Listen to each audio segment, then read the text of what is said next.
The massive lecture hall on Centauri Prime buzzed with quiet conversation as students filed in for their morning class. The Galactic Military Academy was known across 3 star systems for producing the finest military officers. Today, Professor Zixthala would teach about ancient warfare methods. Sarah Chen sat in the back row, her human features standing out among the sea of alien faces. Her dark hair was pulled back in regulation style, and her uniform bore the exchange student patch. Around her, various species chatted in their native languages. The tall, blue-skinned Valkyrie students dominated the front rows, while the multi-armed Helixtar clustered together on the left side. Professor Zixthala entered with graceful steps, her 4 arms carrying data tablets and holographic projectors. Her silver skin gleamed under the artificial lights, and her large black eyes swept across the room. She was considered one of the galaxy's leading experts on military technology. "Welcome, future officers," the professor began, her voice carrying easily through the hall's acoustic systems. "Today we explore the primitive methods our ancestors used before we developed proper weapons technology." The room fell silent as holographic images appeared above the professor's desk. Ancient battles played out in 3-dimensional detail, showing various species in their early stages of development. "Observe how crude these early attempts at warfare were," Professor Zixthala continued. "Before we understood energy manipulation and quantum mechanics, species relied on what we call kinetic warfare. They threw rocks, shot arrows, and later developed chemical explosives." Soft laughter rippled through the classroom. A Helixtar student raised 2 of his arms. "Professor, did any species actually believe those methods were effective?" "Sadly, yes," the professor replied. "Some species clung to these primitive methods far longer than necessary. In fact, one species still uses them today." Sarah felt her stomach tighten.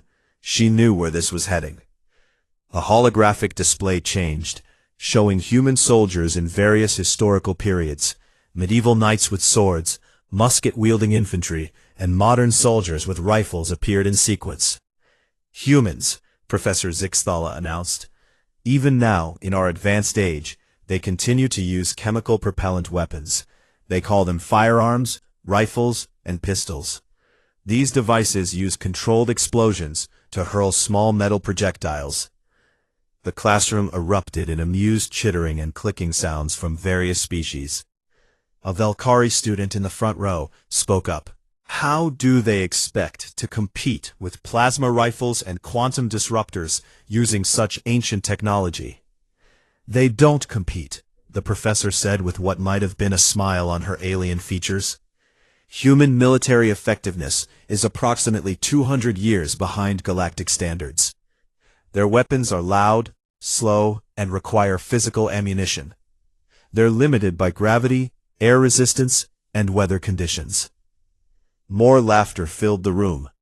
Sarah's hands clenched into fists under her desk, but she remained silent. The professor continued her lecture, showing comparison charts between human weapons and modern galactic technology. "A plasma rifle fires at the speed of light, requires no physical ammunition, and can adjust its energy output for different targets. A human rifle fires metal bullets at perhaps 1,000 meters per second, carries limited ammunition, and makes enough noise to alert enemies from kilometers away. Why haven't they evolved beyond such primitive methods?" asked another student. "Cultural attachment," Professor Zixthala explained. "Humans have an emotional connection to their past. They value tradition over progress. Their military leaders refuse to abandon weapons their ancestors used, even when superior alternatives exist." Sarah's hand unconsciously moved to the small medallion hanging from her neck, hidden beneath her uniform. It was her grandfather's sniper badge, earned in conflicts across 3 different worlds. He had taught her to shoot when she was 8 years old, explaining the mathematics of ballistics and the art of reading wind patterns. "Let's examine a typical human military engagement," the professor said, activating a new holographic display. The scene showed human soldiers taking cover behind rocks and trees, firing rifles at an unseen enemy. Notice how they must physically aim their weapons, compensating for distance, wind, and gravity. Meanwhile, modern weapons use computer targeting systems that eliminate these variables. Human soldiers require years of training to become accurate with their primitive weapons, while any cadet here could achieve superior results with a standard plasma rifle after basic instruction. The implications hung in the air. Sarah understood the subtext clearly. Human military students were considered a waste of resources, barely qualified for support roles. A Velkari student raised her hand. Professor, if human weapons are so inferior, why do we allow them in the academy? Diplomatic courtesy, Professor Zixtala replied. The Human Federation requested exchange student privileges. We agreed, hoping to accelerate their technological development. Perhaps exposure to proper military science will convince them to abandon their attachment to primitive methods. Sarah felt dozens of eyes turn toward her. Some looked curious, others sympathetic, but most seemed amused by her presence. She was the living example of everything the professor had described, a representative of a backward species clinging to obsolete weapons.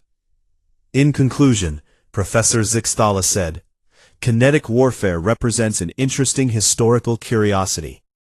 It shows us how far we've advanced as a galactic civilization.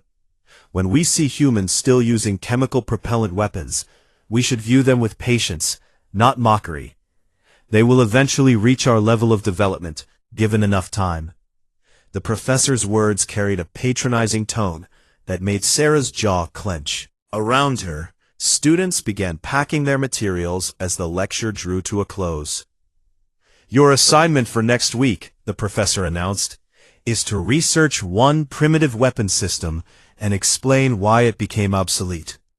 I suggest avoiding human examples, as they're still in use and might not provide adequate historical perspective. As students began filing out of the lecture hall, their conversations buzzed with amusement about human military backwardness. Sarah remained seated, watching the holographic displays fade away. Her grandfather's voice echoed in her memory. Remember, little one, the best weapon is the one that works when everything else fails. Professor Zixtala was organizing her materials when she noticed Sarah still sitting in the back row. Their eyes met across the empty hall, and the professor's expression showed mild curiosity mixed with pity. Sarah stood slowly, her decision crystallizing. She made her way down the steps toward the professor's desk, her footsteps echoing in the now silent hall.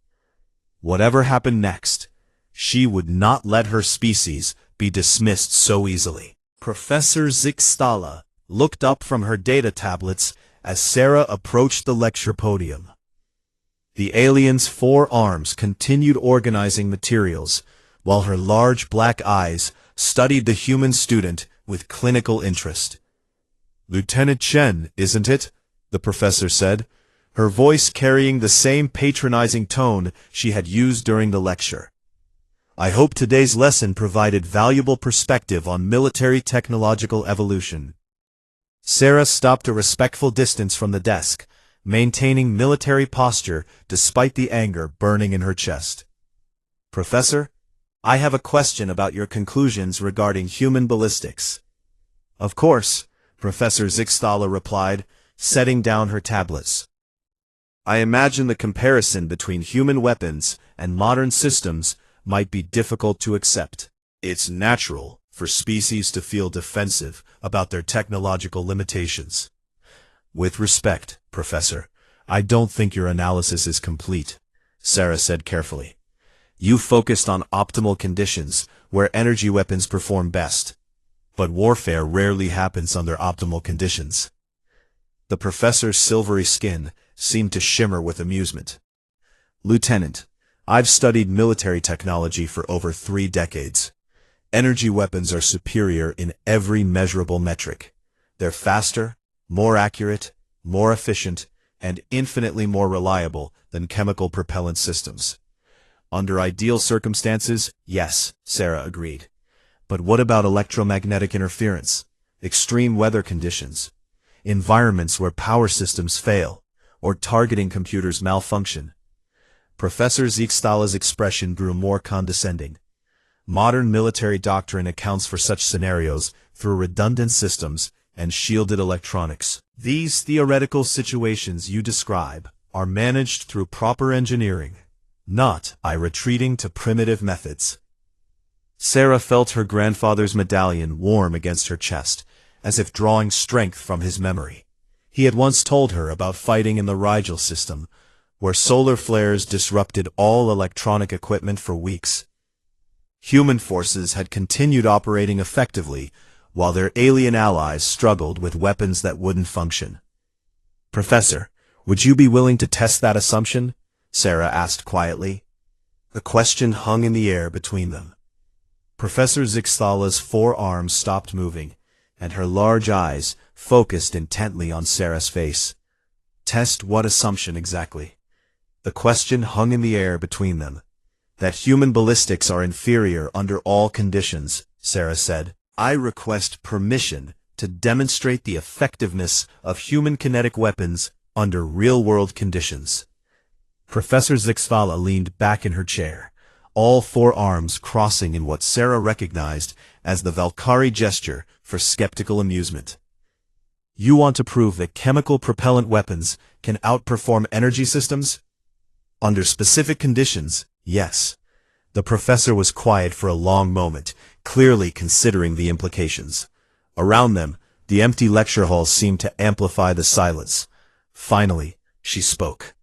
Lieutenant Chen, I appreciate your loyalty to your species' methods, but such a demonstration would only reinforce what we already know. Human weapons are primitive by galactic standards. A public failure would be embarrassing for both of us. Then you have nothing to lose by allowing the test, Sarah replied. If you're confident in your assessment, the demonstration will simply confirm your conclusions. Professor Zeekstala's eyes narrowed slightly.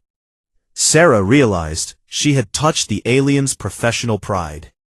For a professor who had spent her career studying weapons technology, refusing a direct challenge would suggest uncertainty about her own expertise. Very well, the professor said slowly. What exactly are you proposing? Sarah took a deep breath, knowing she was about to put her military career on the line.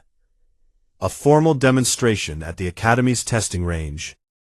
I'll bring one human rifle and demonstrate its capabilities against your best energy weapons under adverse conditions. Adverse conditions? Weather interference, electromagnetic disturbance, long-range precision shooting, situations where energy weapons typically struggle. Professor Zeekstala activated a holographic interface, checking the Academy's schedule. The main testing facility is available next week. I could arrange for faculty and senior students to observe. She paused, looking directly at Sarah. But we should establish clear parameters for this demonstration. What do you have in mind?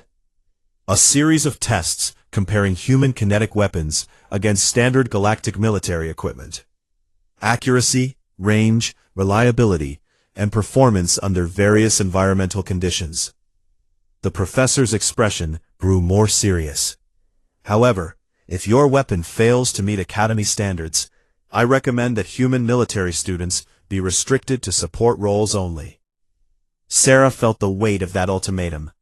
She would be representing not just herself, but her entire species' military credibility. And if human weapons exceed expectations, then I will formally recommend that the Academy curriculum include human ballistic principles as a legitimate area of military study. Your methods would be recognized as having merit equal to conventional galactic systems. The stakes could not be higher. Success would vindicate human military traditions and open new opportunities for her people.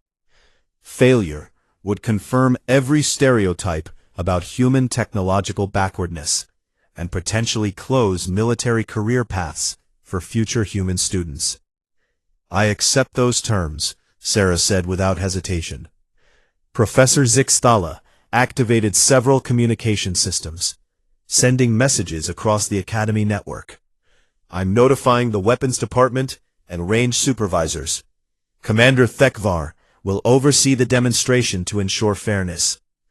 Who will represent Galactic Weapon Systems? Cadet Zrixhai, the professor replied immediately.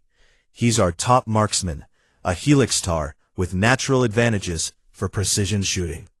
He holds Academy records in multiple categories and uses our most advanced plasma rifle systems. Sarah nodded, though her stomach tightened. Helixtar had superior vision, multiple arms for stability, and natural mathematical ability that made them exceptional shooters. Cadet Zrixhai would have every possible advantage. One final question, Lieutenant Chen, Professor Zixtala said. What weapon will you be using for this demonstration? Sarah's hand moved unconsciously to her medallion again. A modified Barrett M82 sniper rifle. It belonged to my grandfather and has been updated with modern ballistic computation systems while retaining the original firing mechanism. A chemical propellant weapon over a century old? Yes, Professor. Sometimes the old ways work better than new ones. Professor Zixtala made notes on her data tablets, shaking her head slightly. Lieutenant, I admire your courage, but I fear you're about to learn a painful lesson about the limitations of primitive technology. As Sarah left the lecture hall, word of the challenge was already spreading through the Academy's communication networks. By evening, every student and faculty member would know about the upcoming demonstration. Some would come expecting to witness human failure. Others would be genuinely curious about Earth's military methods.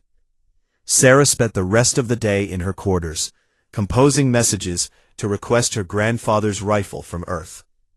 The weapon would arrive by military transport within a week, along with specialized ammunition and her personal shooting equipment. She also sent a message to her family, explaining the situation without revealing the full implications. Her grandfather had always said that when the moment came to prove human worth, it would happen in the most unlikely place. That night, Sarah lay awake thinking about the demonstration that would either vindicate her species or confirm their irrelevance in galactic military affairs. In 6 days, she would face the Academy's best marksman with a century-old rifle, fighting for the respect of an entire civilization. The Academy's main testing range buzzed with excitement as faculty members and students gathered for the unusual demonstration. Word had spread quickly through the school about the human exchange student who claimed her primitive weapon could outperform modern galactic technology. Most came expecting to witness an educational failure. Sarah stood at the equipment station, carefully unpacking her grandfather's rifle from its protective case. The Barrett M82 looked ancient compared to the sleek energy weapons displayed around the range. Its dark metal surface showed the wear of decades of use, and the mechanical components seemed crude next to the smooth lines of quantum disruptors and plasma rifles. Commander Thekvar, the range supervisor, examined the weapon with professional curiosity. The grizzled Koroth veteran had overseen thousands of weapons tests during his career, but this was his first encounter with a human kinetic weapon. Fascinating, he rumbled in his deep voice. Chemical propellant, mechanical firing mechanism, physical ammunition storage. It's like examining a museum piece. Across the range, Cadet Zrixhai prepared his competition equipment with fluid precision. The young Helixtar moved with the natural grace of his species, his forearms coordinating complex tasks, while his specialized eyes analyzed distance and environmental conditions. His plasma rifle was the latest model, featuring automatic targeting systems, unlimited energy ammunition, and quantum-stabilized beam coherence. Professor Zixtala addressed the gathered crowd from the observation platform. Today's demonstration will test weapon effectiveness across multiple scenarios. We'll begin with basic accuracy tests and progress to more challenging conditions. Sarah completed her weapon inspection and loaded a magazine of specialized ammunition. Each bullet was precisely manufactured for her grandfather's rifle, with ballistic coefficients calculated for optimal performance. The mechanical action felt solid and familiar in her hands. First test, Commander Thekvar announced. Close-range precision shooting. 10 targets at 50 meters, scored for accuracy and time. Cadet Zrixai stepped to the firing line first. His plasma rifle hummed quietly as targeting systems activated, projecting a holographic sight picture directly onto his visual cortex. The weapon required no physical aiming, simply point and fire with computer-guided precision. The test began, and Zrixai moved with mechanical efficiency. His plasma beams struck each target dead center in rapid succession, the energy blasts leaving perfect circular holes in the target material. Total time, 18 seconds. Perfect accuracy score. Scattered applause came from the watching students. Several Velkari faculty members nodded approvingly at the display of technological superiority. Sarah approached the firing line, her grandfather's rifle feeling heavy in comparison to the weightless energy weapon. She raised the gun to her shoulder, peering through the mechanical scope at the distant targets. The crosshairs wavered slightly as she controlled her breathing and natural body movement. Her first shot rang out with a thunderous crack that echoed across the range. The recoil pushed against her shoulder, and the mechanical action cycled with visible force. The bullet struck the target center, but not with the computer-perfect precision of the plasma rifle. She continued firing, each shot requiring careful aim and recoil management. The loud reports of her rifle contrasted sharply with the almost silent energy weapons. Her total time was 34 seconds, with 7 perfect hits out of 10 attempts. Murmurs of sympathy mixed with amusement from the watching crowd. The difference in performance seemed to confirm every expectation about human technological limitations. Second test, Commander Thekvar announced. Medium-range accuracy with moving targets. The next challenge involved hitting targets that moved across the range at various speeds and distances. Zrixai's targeting computer tracked movement automatically, predicting target paths and adjusting aim with mathematical precision. His plasma beams found their marks with seemingly effortless accuracy. Sarah struggled visibly with this test. Tracking moving targets required her to calculate speed, distance, and lead time mentally, while managing her rifle's mechanical limitations. She missed 3 of 10 targets, and took significantly longer to complete the course. The watching crowd grew more confident in their assumptions. Several students began placing friendly wagers on the final outcome, with overwhelming odds favoring the galactic technology. Third test, the commander called, rapid target acquisition and engagement. This challenge tested the ability to quickly identify and engage multiple targets appearing at random intervals across the range. Zrixai's computer systems identified targets instantly, highlighted them in his visual interface, and guided his weapon to optimal firing solutions. He achieved perfect scores with reaction times measured in fractions of seconds. Sarah's performance continued to lag. Her mechanical systems required conscious thought and physical adjustment for each target. She had to manually identify threats, physically move her weapon, and consciously aim before each shot. Her scores improved slightly, but remained far below the galactic standard. Professor Zixthala observed from the platform with satisfaction. The demonstration was proceeding exactly as she had predicted. Human weapons were proving their fundamental limitations in direct comparison to proper military technology.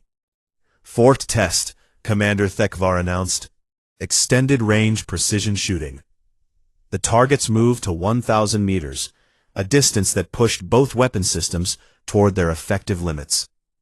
Zrixai's plasma rifle maintained its computer-guided accuracy, though the energy beams showed slight degradation at extreme range. He achieved 8 perfect hits out of 10 attempts. Sarah's performance at long range surprised some observers. Her mechanical rifle seemed better suited to extreme distance shooting than the previous tests had suggested. She carefully adjusted her scope, calculated ballistic drop, and accounted for wind conditions visible in the flags across the range. Her shots grouped tightly around target centers, achieving 7 hits out of 10. Interesting, Commander Thekvar noted quietly. The kinetic weapon shows less performance degradation at extended range. The 5th test pushed the range to 1,500 meters, well beyond typical combat distances. At this extreme range, energy weapons began showing significant limitations. Plasma beams diverged slightly, quantum targeting became less precise, and environmental factors started affecting beam coherence.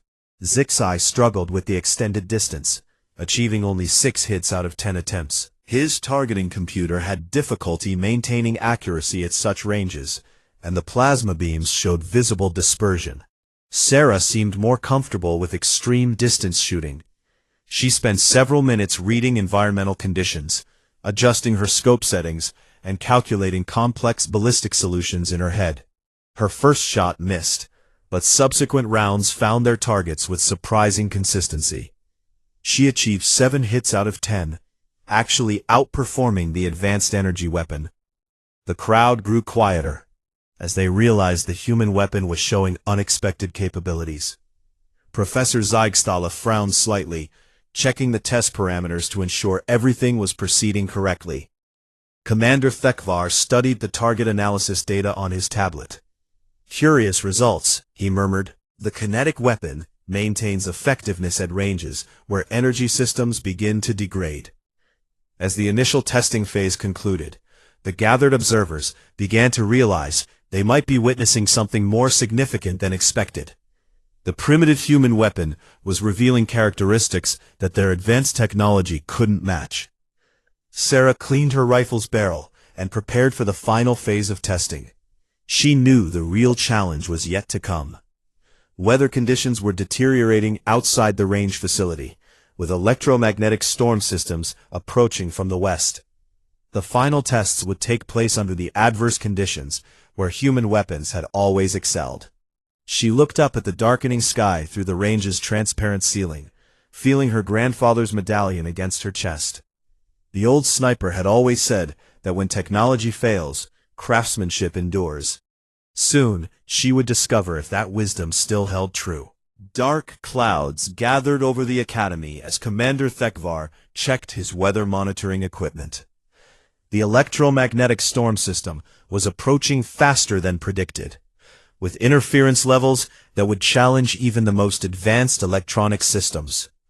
"Perhaps we should postpone the final tests," Professor Zixtala suggested, watching the storm data with growing concern. "Electromagnetic interference could affect our equipment calibration." Sarah looked up from cleaning her rifle. The final test was supposed to be adverse conditions, wasn't it? This storm provides perfect real-world combat environment simulation. Commander Thekvar considered the suggestion. Military operations rarely waited for ideal weather conditions. The range safety systems can operate under these interference levels, he decided. We'll proceed with the final test. The last challenge was extreme long-range precision shooting under combat conditions. Targets were placed at distances from 2 to 3 kilometers, with environmental factors that would test every aspect of weapon performance. The approaching storm added electromagnetic interference, atmospheric disturbance, and unpredictable wind patterns. Cadet Zrixhai approached the firing line with confidence. His plasma rifle's targeting computer had performed flawlessly throughout the earlier tests, and he expected similar results despite the challenging conditions. He raised his weapon and activated the targeting system. Immediately, static interference appeared in his holographic display. The computer struggled to establish clear target acquisition at extreme range, with electromagnetic pulses from the storm disrupting the quantum stabilization systems. His first shot fired, but missed completely. The plasma beams scattered in the charged atmosphere, its coherence compromised by electromagnetic interference. Zrixhai adjusted his weapon settings, trying to compensate for the environmental factors. The second shot also missed, this time because his targeting computer lost track of the distant target entirely. The holographic sight picture flickered and distorted, providing unreliable aiming information. Growing frustrated, Zrixhai switched to manual targeting mode, relying on his natural helix-tar vision rather than computer assistance. But the plasma rifle was designed for computer guidance, and manual operation proved awkward and imprecise. After 10 attempts, he had achieved only 2 hits out of 10 targets. The advanced weapon that had performed perfectly under ideal conditions was struggling badly in adverse environmental circumstances. The watching crowd grew silent as they realized what they were witnessing. The supposedly superior technology was failing under real-world conditions. Sarah stepped to the firing line, her grandfather's rifle in hand. She spent several minutes observing the environmental conditions, studying wind patterns, atmospheric density, and electromagnetic interference levels. Unlike the electronic systems around her, Sarah's calculations were purely mechanical. She observed grass movement to judge wind speed, checked atmospheric pressure on a simple gauge, and estimated temperature gradients by watching heat shimmer patterns. Her rifle's scope was optical, unaffected by electromagnetic interference. The mechanical firing mechanism required no computer systems or electronic components that could be disrupted by the storm. Sarah's first shot rang out across the range with its characteristic thunderous report. The bullet traveled its ballistic path unaffected by electromagnetic fields, following the laws of physics that remained constant regardless of electronic interference. The target registered a direct hit at 2.5 kilometers. A murmur of surprise rippled through the watching crowd. Professor Zixtala checked her monitoring equipment, certain there had been some mistake. Sarah continued firing with methodical precision. Each shot required her to manually calculate ballistic solutions, accounting for wind drift, atmospheric density, temperature effects, and even the rotation of the planet beneath her feet. Her grandfather had taught her these calculations as a child, and they had become second nature through years of practice. Her second shot hit dead center. Her third shot compensated for a sudden wind shift that her mechanical senses detected, but electronic systems missed. Her fourth shot accounted for atmospheric pressure changes as the storm system moved overhead. By her sixth shot, the watching crowd had fallen completely silent. They were witnessing something that challenged their fundamental understanding of military technology. "How is this possible?" whispered a Velkari faculty member. "The electromagnetic interference should make precision shooting impossible at those ranges."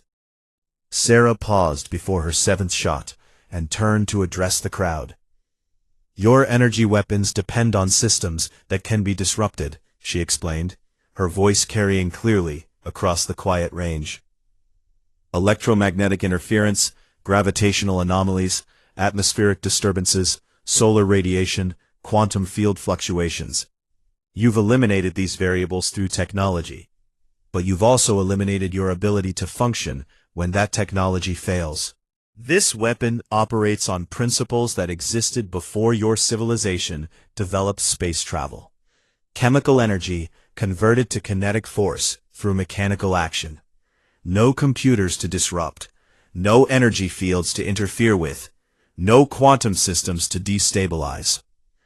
Sarah raised her rifle again, taking aim at the most distant target. "My grandfather fought in the Rigel system during the solar storm crisis.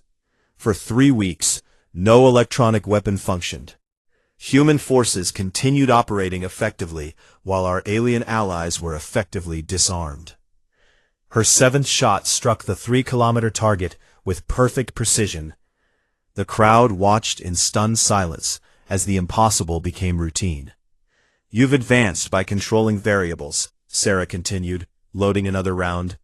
"We've advanced by working with them. When your targeting computers fail, we read wind patterns in grass movement. When your plasma beams scatter, our bullets follow ballistic laws that haven't changed in a billion years. Her eighth shot compensated for atmospheric lensing that would have confused optical targeting systems. Her ninth shot accounted for gravitational effects from the system's 3 moons, invisible to electronic sensors, but calculable through mechanical observation. Commander Thekvar studied his instruments in amazement. The kinetic weapon is maintaining accuracy levels that should be impossible under these conditions. The electromagnetic interference alone should prevent precision shooting beyond 1 kilometer. Unless you don't rely on electronics, Sarah said simply. Her final shot was the most challenging yet.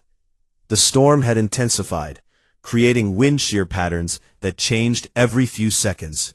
Electronic systems would have been useless in such rapidly changing conditions. Sarah observed the environmental chaos for several minutes, reading dozens of subtle indicators that electronic sensors couldn't detect. She tracked grass movement, watched dust patterns, felt barometric pressure changes through her own body, and even listened to wind sounds that revealed atmospheric turbulence patterns. When she finally took the shot, it was with complete confidence in calculations that no computer could have made. The bullet traveled through multiple wind layers, compensated for atmospheric density variations, and struck the target with mechanical precision. 10 shots, 10 hits, under conditions that had rendered advanced galactic weapons nearly useless. The silence that followed was profound. Everyone present understood they had witnessed something that challenged the fundamental assumptions of galactic military doctrine. Professor Zixthala stared at the target analysis data, checking and rechecking the measurements. The primitive chemical propellant weapon had achieved accuracy levels that exceeded anything in the Academy's records, under conditions where their most advanced systems had failed completely. Sarah safed her weapon and turned to face the crowd. Sometimes the oldest solutions work because they're the most honest ones. We don't try to control the universe, we work with it. The storm continued to build overhead, its electromagnetic fury rendering most electronic systems unreliable. But Sarah's rifle remained ready, unaffected by the cosmic chaos, a testament to the enduring value of mechanical precision in an age of electronic dependence. The storm reached full intensity as the demonstration concluded, with electromagnetic pulses that would have disabled most military equipment across 3 star systems. Yet Sarah's ancient rifle remained perfectly functional, its mechanical systems immune to the electronic chaos surrounding them. Professor Zixthala stood motionless at the observation platform, staring at the test results displayed on her flickering tablet. The data made no sense according to everything she had learned about military technology. A primitive weapon had outperformed the most advanced systems in the galaxy under real combat conditions. Commander Thekvar approached the professor, his own equipment struggling with interference from the storm. Professor, I've been running military tests for 30 years. I've never seen results like these. Around them, faculty members and students discussed what they had witnessed in hushed tones. Many seemed unable to process the implications of what they had seen. Their entire understanding of military superiority had been challenged by a single demonstration. Cadet Srixhai examined Sarah's rifle with newfound respect, his 4 arms tracing the mechanical components that had outperformed his advanced plasma system. "The calculations you performed," he said to Sarah. "How did you account for so many variables without computer assistance?" Sarah finished cleaning her weapon before answering. "Practice and understanding. My grandfather taught me that every shot tells a story about the environment around it. Wind patterns, atmospheric pressure, gravitational effects, temperature gradients. You learn to read these signs the same way you might read a book." "But the complexity," Zrixai protested. "The mathematical calculations required for precision shooting at those distances, under those conditions, are the same calculations your computers perform," Sarah replied. "The difference is that we learn to do them instinctively, while you depend on systems that can fail." Professor Zixtala finally found her voice. "Lieutenant Chen, I owe you an apology. My assessment of human ballistic systems was clearly incomplete." Sarah turned to face the professor, her expression respectful but firm. "Professor, human weapons aren't superior to galactic technology under all conditions, but they excel in environments where electronic systems struggle. Both approaches have their place in military doctrine."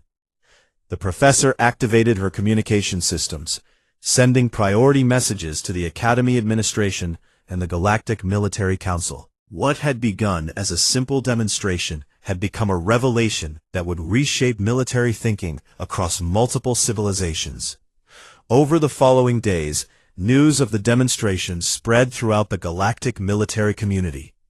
The impossible results achieved by primitive human weapons under adverse conditions forced a complete reevaluation of battlefield technology.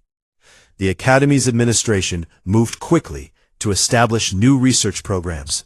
Within a week, Sarah found herself appointed as the Academy's first human ballistic systems instructor, tasked with developing curriculum that integrated kinetic weapons into modern military doctrine.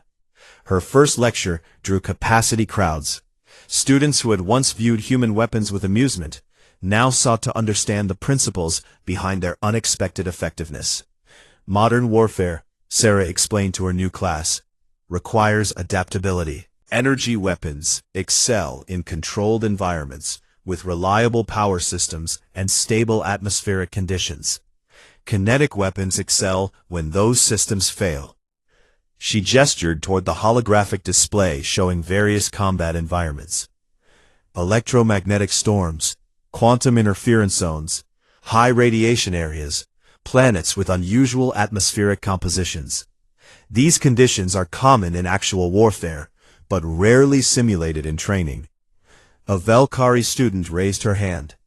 But kinetic weapons seem so limited compared to energy systems.